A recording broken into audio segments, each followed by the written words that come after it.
For today's quick tip clip, I want to talk to you about distinctive stamps. These are made by Stampin' Up, and they are the only company making this kind of stamp.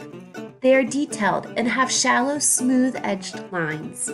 When used correctly, distinctive stamps leave behind an almost photorealistic looking image, with shadows and depth. They're just beautiful. Today I'm going to show you 3 different types of inks, all about the same shade of orange: Memento, Distress Oxide, and Color Box. And we're going to use these inks to show you how to get the best image from these distinctive stamps. This is the Lasting Lily set, and the first color I used was the Distress Oxide. And you can see it's a very juicy ink pad. And the image that's left behind is one that's splotchy with clumps that stamped dark and parts that didn't stamp at all. It's not a very pretty image. So now I'm using one of my Memento ink pads. This is a brand new pad that I've only used a couple of times, and the result we get, while a little better than the Distressed Oxide, it still doesn't look very good.